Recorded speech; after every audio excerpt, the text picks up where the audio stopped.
Hello, all my little weirdos, and welcome back to Serial Killer Saturdays, where each week I bring you the gruesome details and facts on one of the many famous serial killers on the planet. This episode really makes me sick, but that's what Serial Killer Saturday is all about, bringing all the facts and details to the table.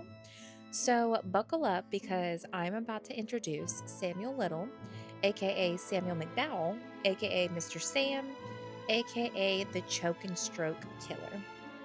This man was truly a disgrace to the human race and a prime example of the justice system failing society. Samuel Little confessed to a total of 93 murders. 93 freaking murders. And just in case you can't wrap your head around that large number, let me put it to you this way. This is more than Ted Bundy, Jeffrey Dahmer, and John Wayne Gacy combined. According to his confessions, his killing spree started in 1970 and it didn't end until 2005. Samuel was 65 years old at the time of his last murder, so basically he was a legit career criminal and retired from killing at the average retirement age. He made an actual career out of this. Disgusting. 93 murders were confessed. His involvement was confirmed in at least 60 of those cases, and he was eventually convicted of only 8 counts of murder. Law enforcement was working on legally processing all 93 murder cases, but Samuel Little died in prison before that could happen. Boo freaking who. Old Sam didn't exactly have the best childhood, go figure. He was born Samuel McDowell, but eventually took on his mother's maiden name, Little.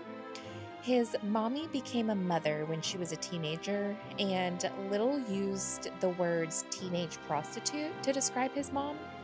He was raised by his grandparents and was said to be 25 by the time he actually met his biological mother.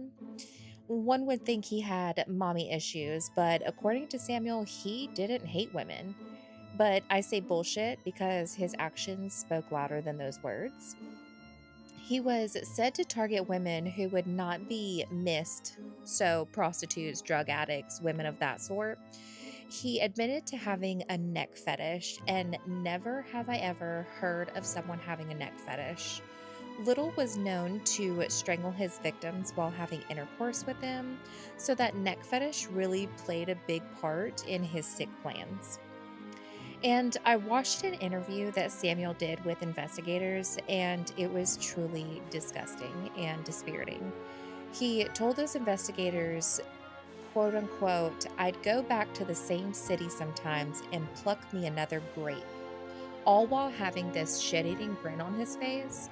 And the whole interview, I was thinking to myself that this has got to be the proudest serial killer of all time, sounding boastful while confessing his murders and just grinning the whole time. And I say that this is a prime example of the justice system failing because before he was finally arrested for being a murderous monster, he was actually arrested approximately 100 times throughout his lifetime. These arrests, starting in his youth, spanned from robbery to assault and even rape. He spent a total of 10 years behind bars from these arrests. And with 100 arrests under his belt, there is no way this man could have changed his ways or been reformed. So, why was he continuously given chance after chance? I'm all for second chances and people changing, but I wonder if he would have been kept in jail for being a literal menace to society. Would there be a lot less victims by the hands of Samuel? So, that is the disgusting story of Samuel Little, one of the most prolific serial killers in America. If you have any other serial killers you would like for me to do an episode on, drop a comment below. I'm always willing to get down and dirty to do the research so I can tell y'all all about it. So, until next time, bye.